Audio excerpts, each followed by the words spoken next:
800 900 1000 باقي 1000 جنة نار نكتة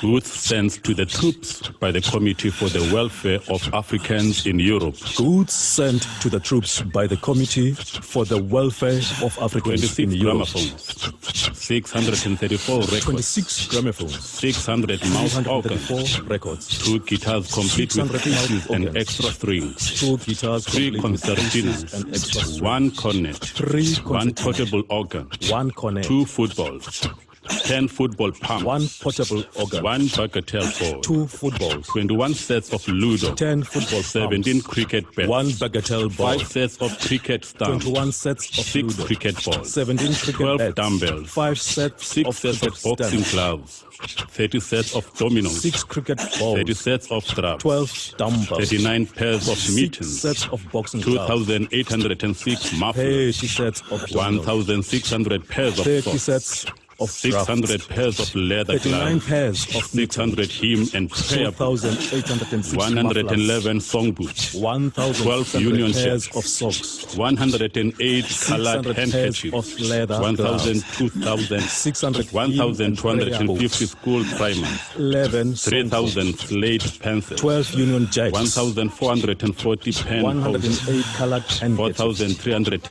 1,250 school 120 primers, packets of ink powder, 3,000 slate 13 pencils, tuning forks and pipes, 1,440 pen holders, 4,320 pens, 120 packets of ink powder, 13 tuning forks and pipes.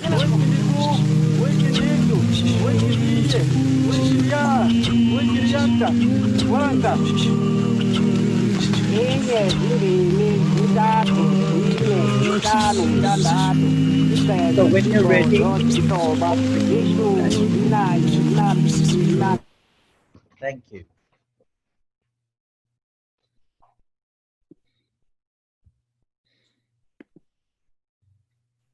Yeah, Philip, you know, I was obviously struck when looking through that or hearing about the list is how many musical instruments were sent to them. But I expect for you that those numbers around the objects and things that were sent to them, actually it was almost like the objects were more, the only lists that are accessible were the objects that were sent to them. So we don't know how many of them there were. We only know what was sent to them, and then we can sort of work backwards, I guess, is what intrigued you about those numbers, but also the physical presence it gives too, you know, thinking of all the things. But I guess for you as well, seeing the list of instruments, you could imagine an oral space as well. Yeah, I mean, a couple of things. I mean, so what you're struck by something, and I will talk about the archive where this comes from, but first just to say that you have, so there is this archive that I had heard about through a colleague in Germany. It's at the Laut Archive, which is that's the name of the archive. It's the Humboldt University in Berlin. And this archive has existed for years and years and years. And it is an archive that's been collected of different recordings, not only the particular ones I'm going to talk about, but it was created by linguists, anthropologists, scientists. It borders, some of the scientists and language linguists were no doubt let's call it, their philosophical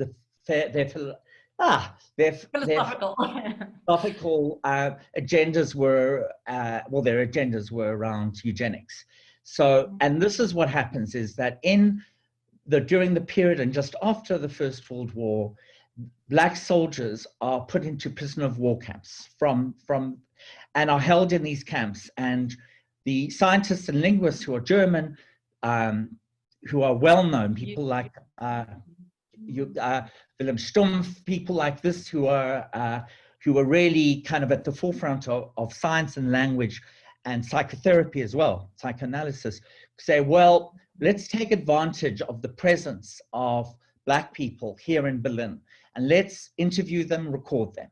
And so there are 400 recordings sitting in the Laut Archive that have been now digitized and are for the last, I would say 10 years, have started to be opened out for both academics to look at and practitioners. It's, of course, a very, very, very difficult archive to get your head around, because in the images that I've shown, and I've shown those images for a purpose, that each soldier was given a form to fill in, which was that first thing where it said Burgen or Belgen and personnel with the details. So you had to sign who you were, what language you spoke, where you came from, and then you would be literally forced to stand in front of that little phonographic tube, which was then, it was the part of a wax cylinder recording, and you would speak into it, and then you were recorded. And so there are 400 of these recordings. And at the time, when I went to listen to them, I then brought William to Berlin, and we went again to this archive. And, you know, I wanted to use this archive, but I wasn't sure how yet and when and what context. But what I was aware of, and of course, William was similarly aware of, that this is an archive that in some senses is, you could argue, it's untouchable. It's an archive of everything that was brutal about the colonial powers, and it wasn't just Germany. Of course, it was other countries as well. And of course, there was this kind of thing went on after the First World War when musicologists went into Africa anyway. But put it this way, the fact that there were prisoners in a camp, there was no doubt they had no choice other than to do this. So on one level, you can say this is a very, very, very painful archive. But I was struck, yeah. All right, sorry. It must have been quite chilling to hear these voices from the past and knowing what, how they were treated and the kind of ethnographic sort of gaze at the time and their lack of agency. Yeah, and of course, how do you work with an archive like this? In such a way that you do sort of justice to them without repeating the same sort of violence. So for me, firstly, that you start with something that you have to start at the beginning with all of this. You have to say to yourself, there's very little that was ever, the voice of the Black soldier in the First World is barely there. So that's the first thing that, in all the archives of the war, the Imperial War Museum, I can tell you there are like 3 or 4 letters of people of color writing back home. It's there literally is very, very little. So then in relation to this audio archive, you have no idea who they were other than a name. We have no photographs. They did not take photographs. So we have this tension between a voice, a disembodied voice, but also then an absence, a visual absence. So that's the first thing that kind of is powerful, upsetting, is that there's a voice, but we don't actually know who the voice belongs to. And the question of who an archive belongs to is also something, this is definitely a conversation we could do for hours, but the question of how do you repatriate a sound archive? I mean, there are many different viewpoints. What was their position at Humboldt? What was their position? Their position is now to stop pretending that it didn't exist and hide it, to open it up, to ask academics to write to, the person, my colleague, who introduced or who put me in, who actually told me about this archive, Dr. Annette Hoffman, has spent a good 3 or 4 years of her life making sure that this work is digitized and translated. And that's a big job, 400 recordings. So the idea was firstly to do that, and then to allow people and to open this archive up as large as possible, not to academics, to practitioners, to artists, to musicians. And that's what has happened. There are people who have, artists and composers who've worked with this archive. I'm not the first to. However, the question of what do you do with the archive? Someone I knew in musicology from, I think he was from Mali, spoke to me and said, we should destroy the archive completely. Yeah. Yeah. A lot of people, and something that probably I think about is I'm interested in how one could now, with it being digitized, kind of send it back to different countries, to different composers and artists, and actually allow them to, in fact, take it as a kind of if we thought about this in terms of oral storytelling, that this is a story that then gets passed on generation to generation. And that's been something that I thought could be a powerful way. But there's no one answer to this. But I did feel that to just say, well, it's too painful to even show, for me, feels like I think in a way that then we just hide it, we close it down. And so also what I wanted to do was try and bring a poetry to this archive. And the poetry, what I mean by that is that I think firstly that if you look at what I've used something very specific. Oh, sorry, there was one more thing I was thinking about with this archive, and I've talked to you. There is the counting. So I took so in each of those recordings, sorry, I haven't made this explicit.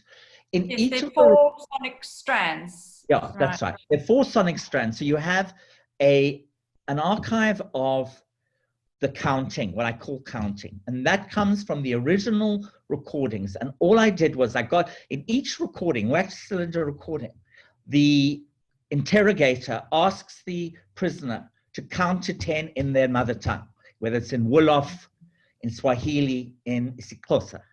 And the counting 1 to 10, I take. That's what I have plundered, using that word which we were talking about the other day. I've taken and cut the countings, just the 1 to 10, because that for me now becomes a kind of metaphor for numbers and people and deaths. So that's what I have used. Okay. The next strand is a contemporary. I worked with 2 singers who were part of this project and asked them to read the lists in different rhythms, the lists of goods, Bulelani and Lubabalo. These are the 2 people I worked with. So that's a contemporary reading. And then I chose a song from a hymn book that, of course, hymn books were sent to the troops. It was the Abide With Me. And then the 4th strand is a kind of sonic looping, which is a kind of play of the gramophone record going round and round, but it in fact comes from a Zionist church style of whistling, where you hear this, which is a kind of idea of a rotational spinning record. And I wanted that because it was very interesting, and it relates back to another question about what was the sound world of black soldiers in that world. Well, they were sent gramophones by the Royal Philanthropic Society and vinyl records, right? 78s. And what were those 78s mostly? Jazz, American jazz. So that in itself is another layer. So I don't know, I think I've lost my way with your question, so maybe you need It's okay, you did answer it actually. Right. Compared to the first piece that we listened to, which was very anxious and a real sense of violence, this is, and the anxiety that you were kind of talking about in disjuncture, in this particular composition, it's a very mournful, and obviously you decided on this, or did it kind of just, as you were mixing all these various sort of strands, did it just arrive there, maybe? Yeah. Or is it your response to the archive, emotional response? So jumping back to this archive with William. So initially we said, okay, let's think about how to use this archive in the live project Head on the Load, the big performance piece.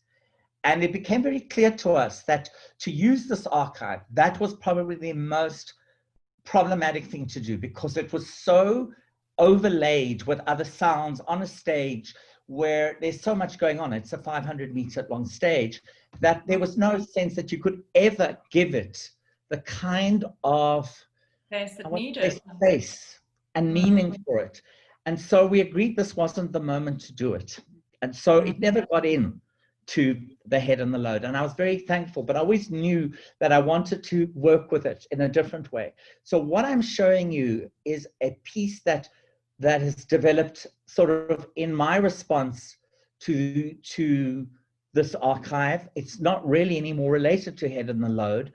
It's my own work. And as you say, it's a kind of both dirge, but it is also something that for me brings out this question of hidden meanings, because the thing that also struck me with the archive, particularly the prisoner of war archives, is that they were being recorded, either speaking, they had to tell a story maybe about their life or sing a song. There's all of that's in these archives. Of course, they were singing or speaking in their mother tongue, Swahili or Wolof, or as I said, Zulu. And we know that the linguists had no idea what they were saying. They were recording it just like this is. And then I started to think, well, there must be also hidden meanings that they themselves are putting into their recording, because, there's a kind of whole another set of nuances that I don't know, because I don't speak those languages. And I thought, well, there's all these kind of layers of hidden meanings. And I was struck then by, if I work with this archive, and there's no doubt I am modifying, I'm changing the way it's presented or listened to, but I feel like that is part of what makes me an artist, is to listen to an archive and think about it and think about its complexity, but also bring another form of listening to it, another way to listen to it, another meaning now. And I suppose that for me is which allows me to feel that I'm not plundering. I mean, I use this word plundering partly in inverted commas, but partly because I am aware of the complexity of these things, and I'm aware of how it is important to give these archives a kind of life outside of literally a room full of boxes of old wax cylinders. I think we should be doing things with it, but how we do it is going to be judged each and every project.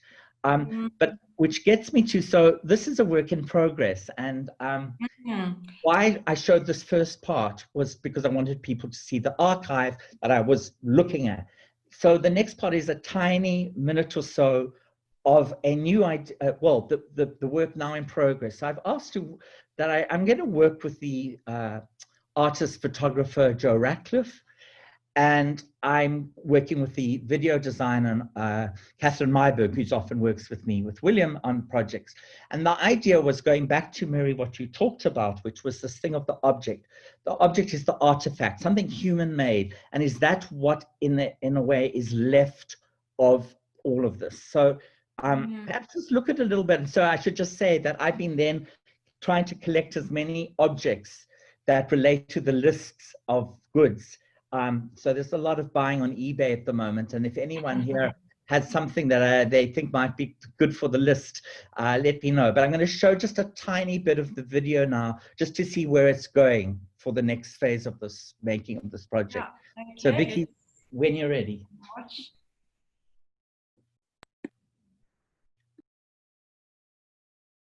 Abide with me first for the eventide. The darkness deepens, Lord, with me abide. When other helpers fail and comforts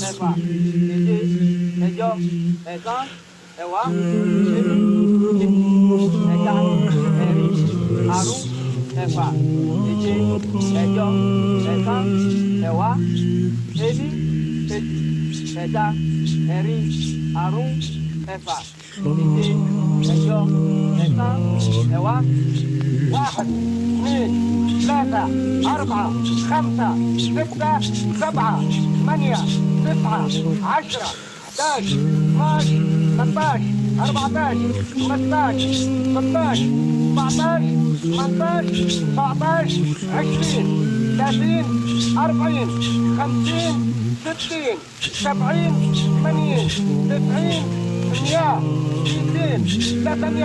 100 200 300 400 500 600 700 800 900 10 صافي 1000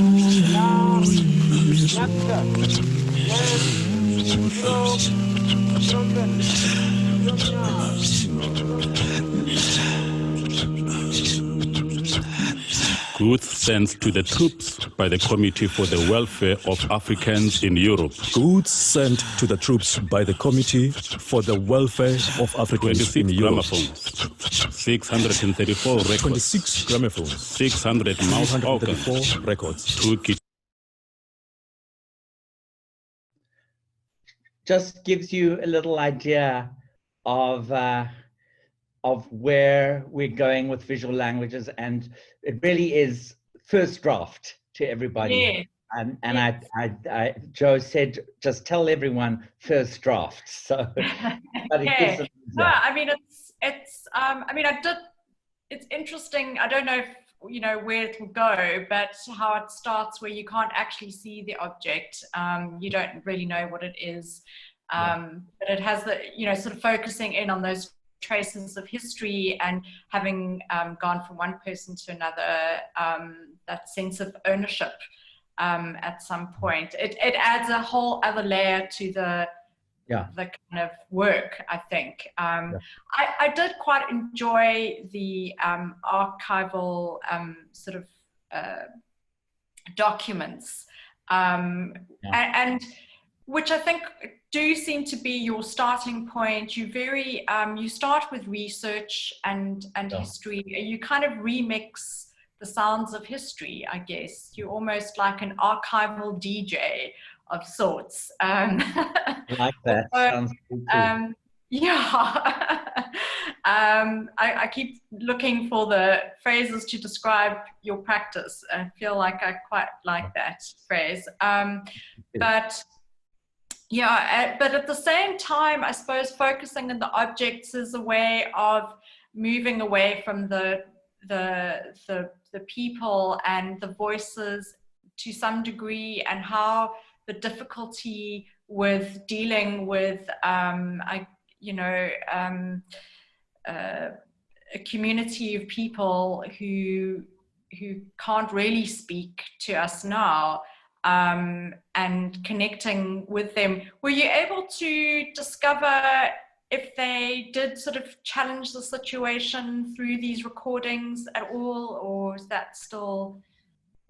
As far as I'm aware, they never. The way they would have challenged them would be perhaps, as I said, these kind of secret moments of rebellion, which may be a choice of song that would have had a double meaning. Perhaps there were a couple of songs that were sung, I know from Annette, which were sung where they were literally saying, why are we having to sing these songs for you? There were a couple of things like that. So it was hidden in their own languages, in their mother tongue. I mean, I was very struck in these recordings, also this, the counting of the numbers that was, I think many people, when you hear that, perhaps on its own, it's easier. That that's number counting. What makes that counting in numbers? Is it the rhythm, the jaggedness, the particular gesture, the vocal timbre? All of those things are really interesting for me. And then this kind of, the obsession, of course, in war with details and numbers, and the fact that, then of course, then there's this other, completely, the side of statistics and details that Germany kept also in the Second World War, this notion of constantly keeping facts and figures all the time. Yes. Yeah. I mean, there's a sense, even just throughout Kentridge's practice, he's made a number of works that are account books, that, in a way, this is what we have left of really problematic histories, are just ledger books that they tell us a story of sorts, but then also give us and bring up this opportunity to reconcile with these dry records, but so with what isn't said within those records. And I guess his practice very much comes out of that too, which is quite interesting. I feel that actually retrieving the voices brings something really quite different to a sort of dealing or working with an archive, that we can actually hear the voices, and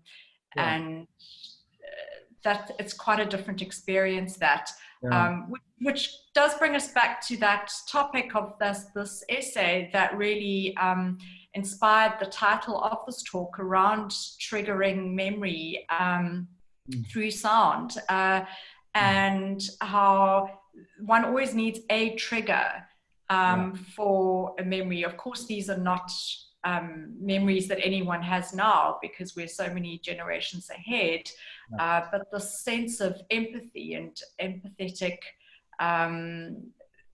is that, you work so much with emotions with sound. I think that's really what's very particular about what sound work is that it takes us not to a conceptual space or an intellectual space. We can intellectualize it, but it really evokes something very visceral within the listener.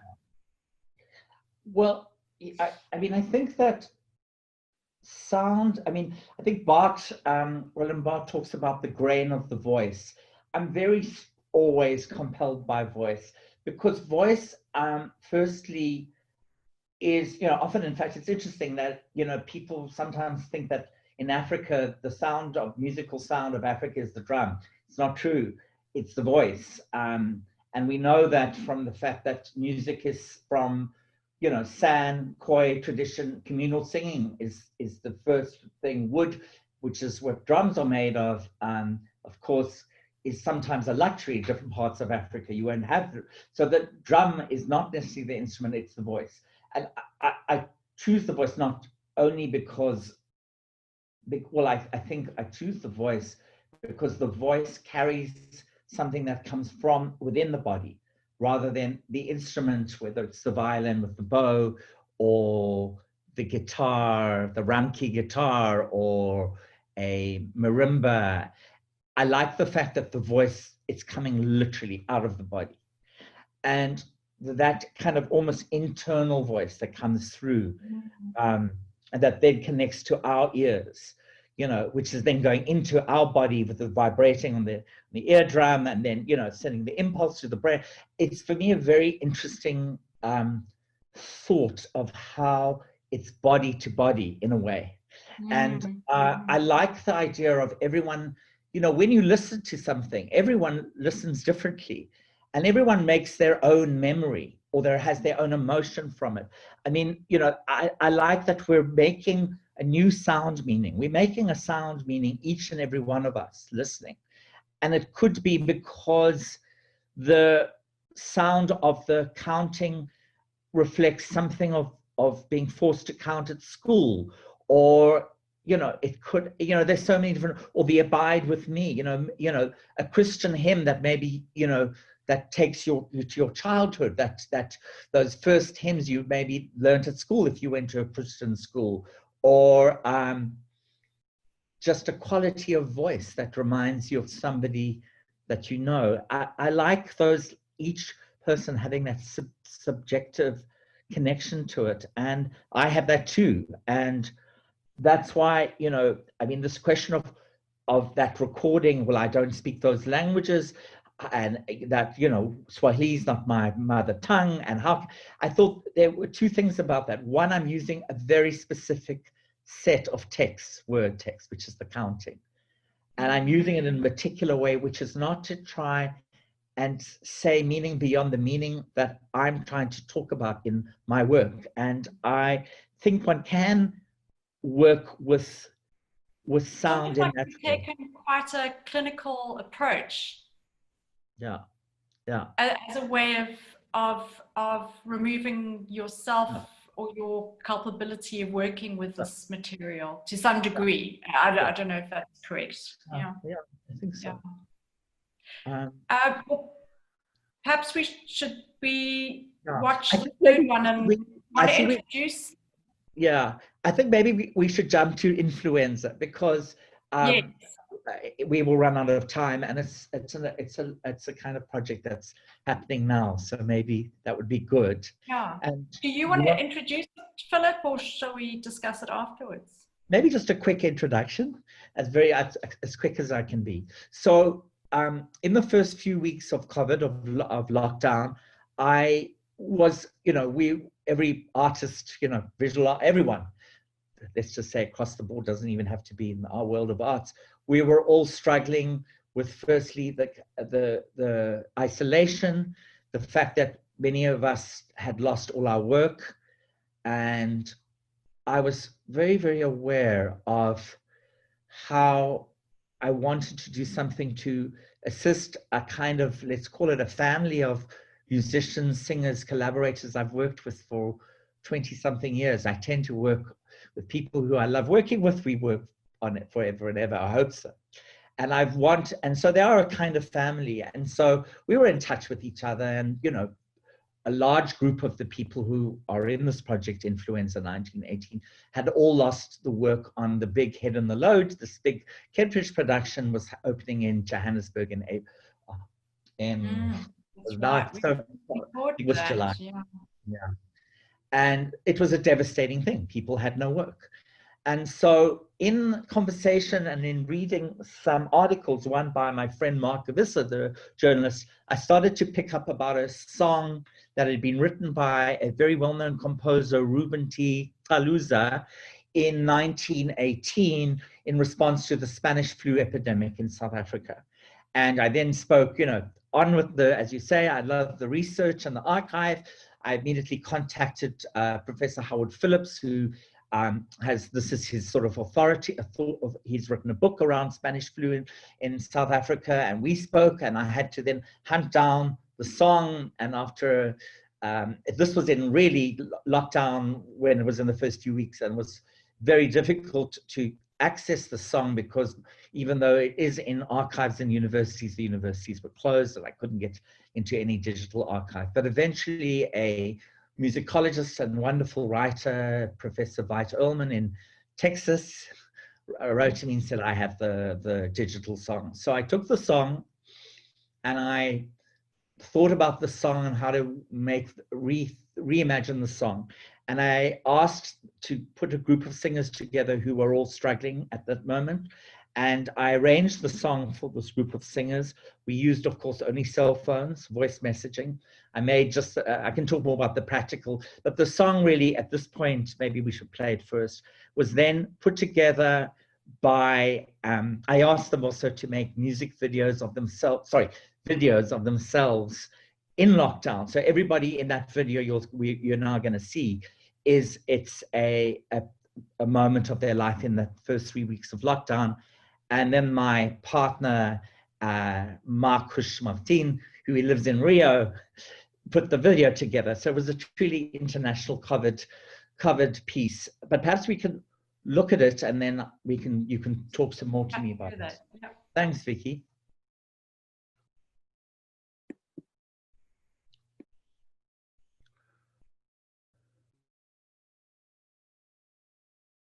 Ngonyaka ka-1918 saqedwa ukufa esikubiza ngokuthi kuyi-influenza.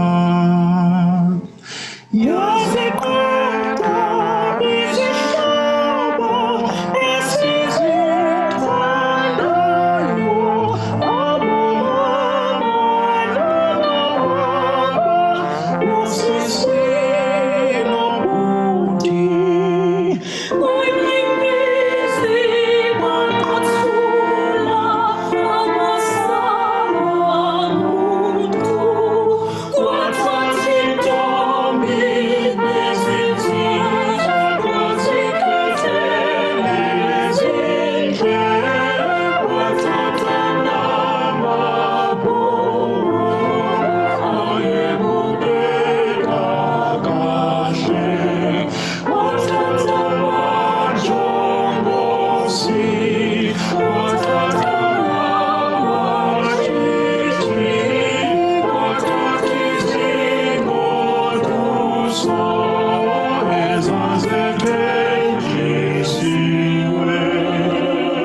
Philip, are you still with us?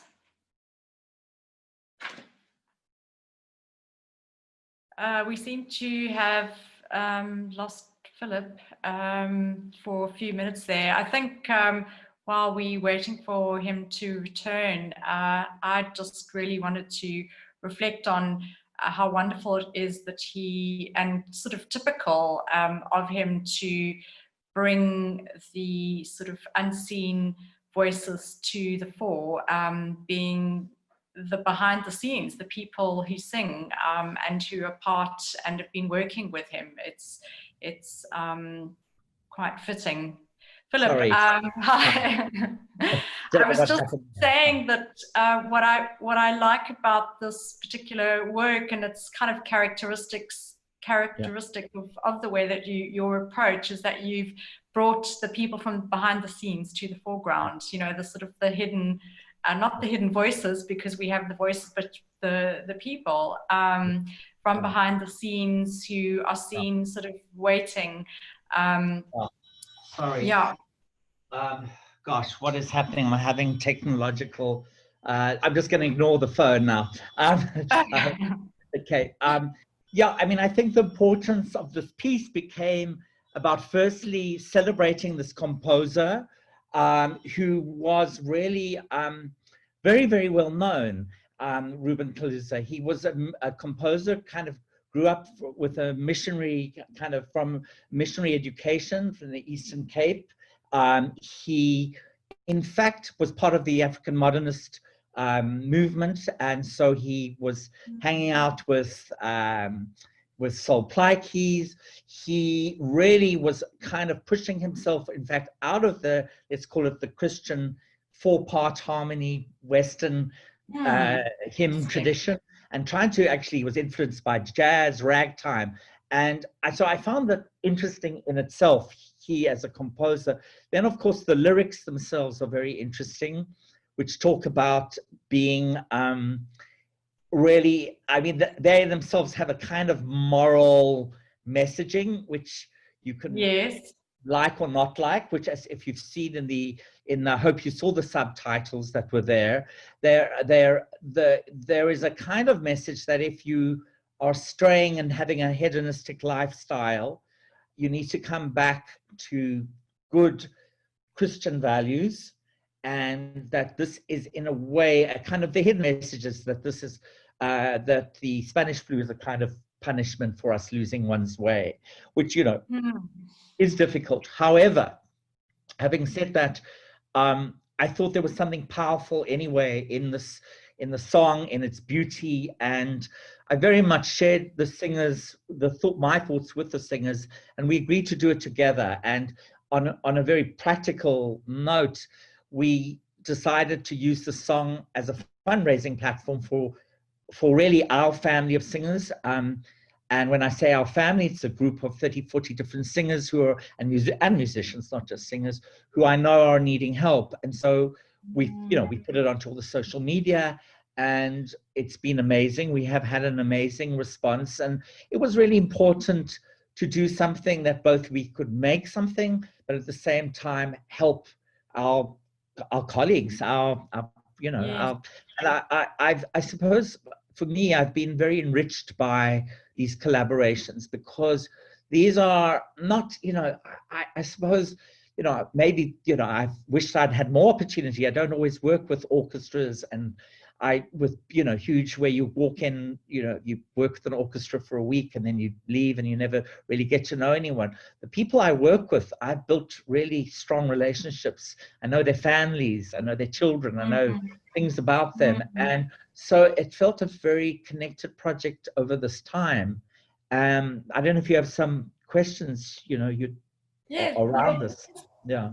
Well, bringing the voices together, I think, at this time of isolation as well, because obviously in the visuals we see people on their own waiting and looking, and then actually it's through the sound that they're actually brought together. I really liked that sort of juxtaposition.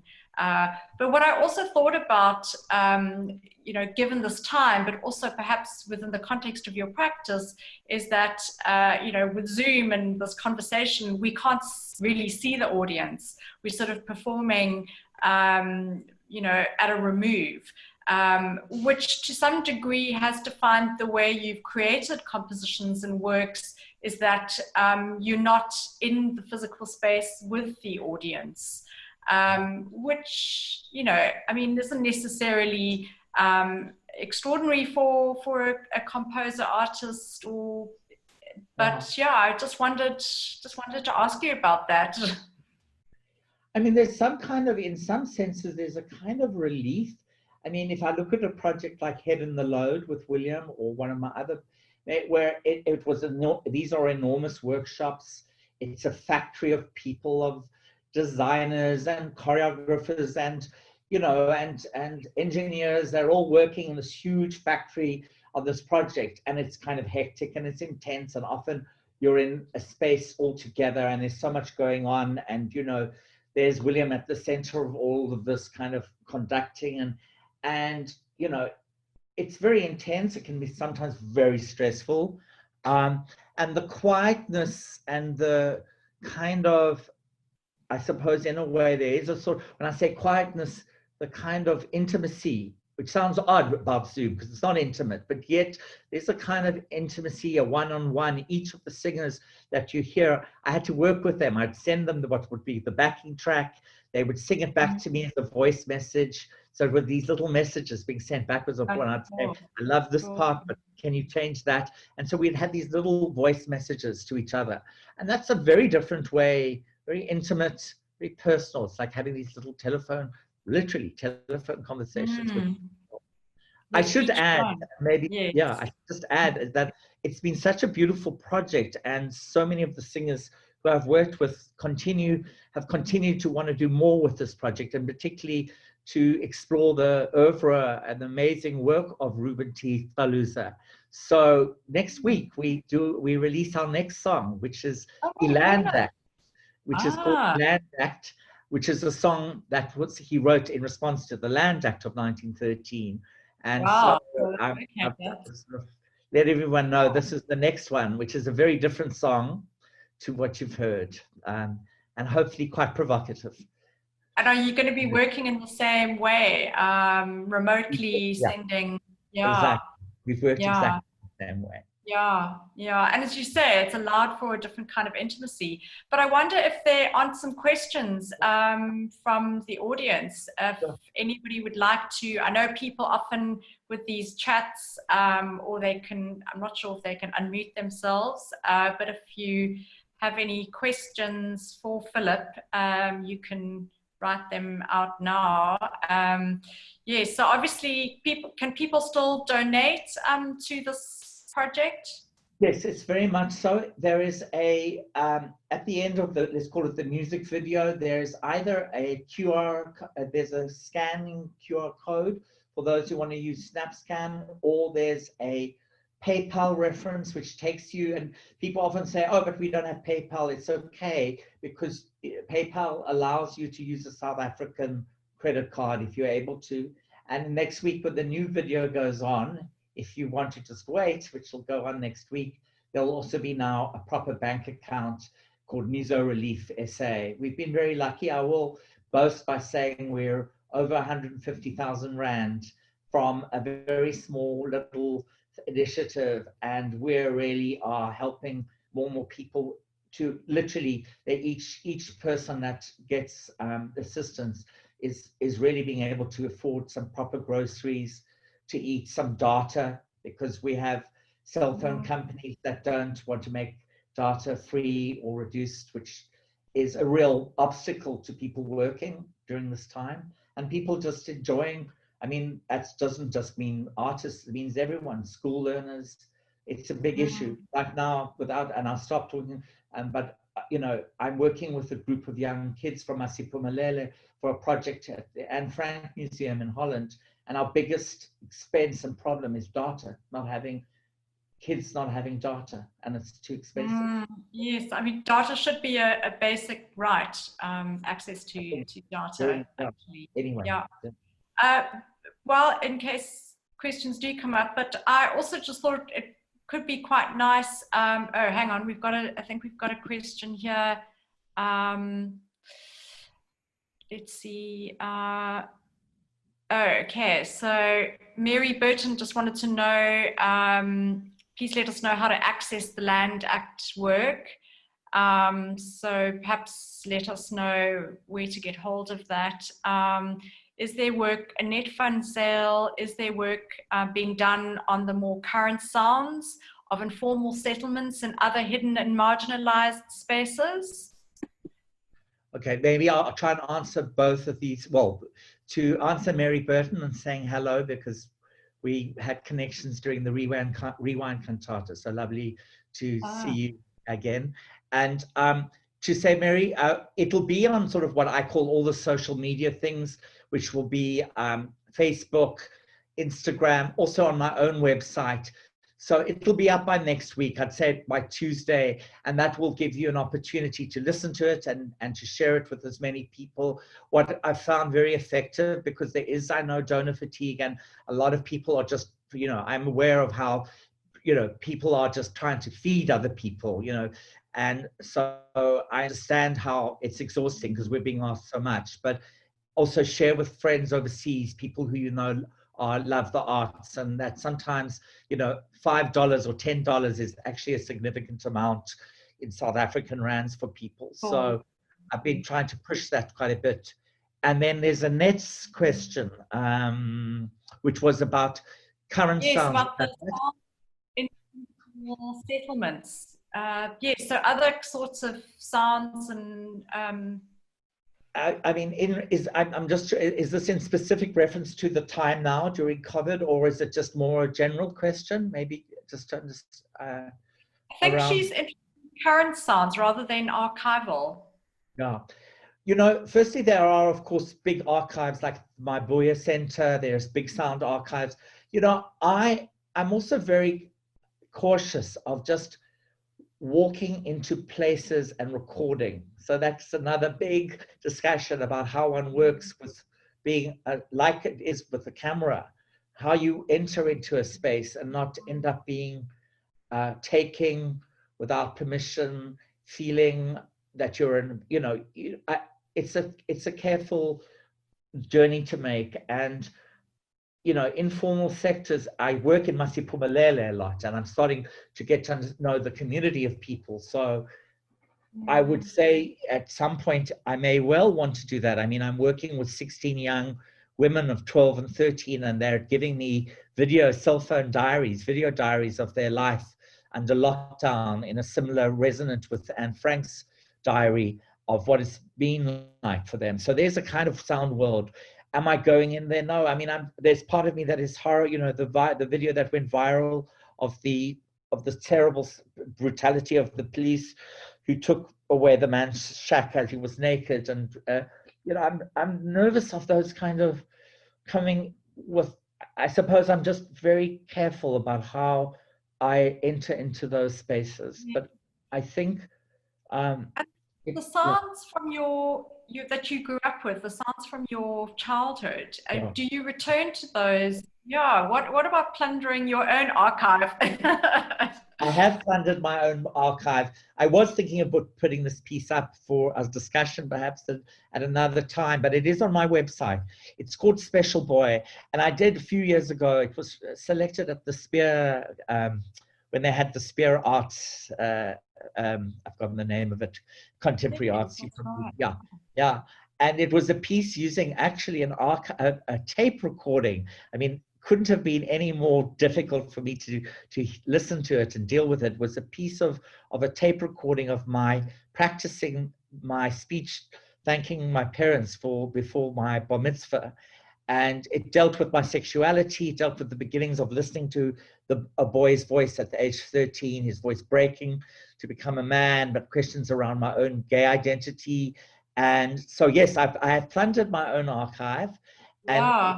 It was hard and difficult, but I believed I wanted to do it as a rite of passage for myself. I mean, just also that question of how to work with archive in the piece, the Truth and Reconciliation Commission work, which was using the public archive from the broadcaster of people whose testimonies were used either in... Where you started working with archives was with the TRC archives? It was actually, and I can blame Ankie Kroch for it, because she was the one who said to me, you've got to make a work using this archive, and she sort of, really, goaded me on to do it. And when I went through these different tapes and went to the National Archives in Pretoria and then worked with them and went through so many of them, not all, but a lot, I knew right when I started to make the work that once I had a sense of the different fragments of text I was going to use, I knew that I had to go speak to each person. And there was, if you took a strict legal perspective, this was part of the public domain, was National Archive, but yes. I had to do what I think a human approach to it is to say, would I want my voice, would I just want to come to hear that my voice is used in a music piece, my actual voice? No, I would want to be told about it and asked whether I was happy with that. And so I had to do that in each and every testimony. And that became an incredibly amazing, enriching experience for making the work. People, how did, because I mean, in that particular situation, you can actually engage with the person whose archive, I guess, it relates to. How did people feel about, and I suppose it speaks to some of the politics around working with archives, in an artistic and creative way, turning it into poetry, as you said, finding the poetry. Does that detract from the pain, from the, of what it actually is? Does it bring catharsis? What were their responses? Nomonde Kalata, the wife of, sorry, I'm just having a thought around this. Fort Kalata, who was killed in the Cradock 4, his wife, widow, Nomonde Kalata, I spent a lot of time with her because there's a section of her voice where she cries. And it's a very, very, very powerful, chilling sound. And I went to speak to her about using this sound, not actually in itself, the sound itself. It literally became, let's call it a line of music where her voice went in terms of the cry that then Sebongile Kamalo sings. So she sings the cry of Nomonde Kalata, and I spoke to her about it. And Nomonde said, not only did, she wanted me to use this, and she wanted to hear it as many times as possible because she spoke about it being a salve, a kind of ointment that would soothe her when she heard her cry being sung over by Ngili Khumalo. And Lukanya, her son, who's a journalist, who's made a film as well, spoke a lot about there was something that was both quite healing, but also a kind of oral memorial to their dad, to their husband. And many of the people spoke about needing to, they wanted their voices to be heard over and over again. There's something about, and I use a lot of repetition in my work, particularly with this word. And it was about this constant repeating. And in fact, you know, there's a very, you know, beautiful moment where one of the translators says, you know, speaks about this idea of we want the voices to continue and continue, our voices to continue and continue. And so I suppose it's like just never forgetting what has happened in a way. Yeah. So not necessarily looking beyond it or covering it up or I mean, containing it or making it beautiful or more palatable. It's more, yeah. And then just to say also, because it was so complex to make this work with different people. So there was Pumla Kaboro Matikizela, of course, both therapist, writer, academic. She helped me a lot. We did workshops where we worked with survivors. They came to the opening. We had to go through the music and for them to hear it and process it and talk about it before we went into the theater for the opening night. Then the singers themselves, you know, so many of them were either their parents had been, you know, in some ways had been victims or survivors of apartheid atrocities. Then there were young kids from new opera schools who were singing in choirs who barely knew what the Truth and Reconciliation Commission was. You know, so you know, and we had to do debriefings after each performance. So we had to take a lot of care. And then the project, in fact, also worked, we never worked entirely with South African singers. So when it was in the States, we worked with American Baptist church choirs, and we had to deal with their pain in terms of African American history. And in London and the UK, when we did it at the South Bank, again, the same thing, constantly.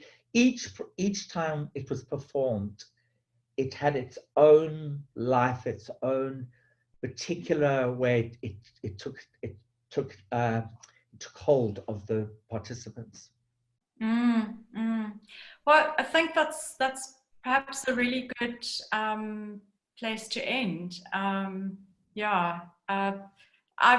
Fascinating practice, Philip. I look forward to the next edition of the Kaluza. We're hoping the Land Act. Wow. We're hoping it's going to be a hit with. We're hoping it's going to be a hit with the EFF. And you know, we wanted to go viral.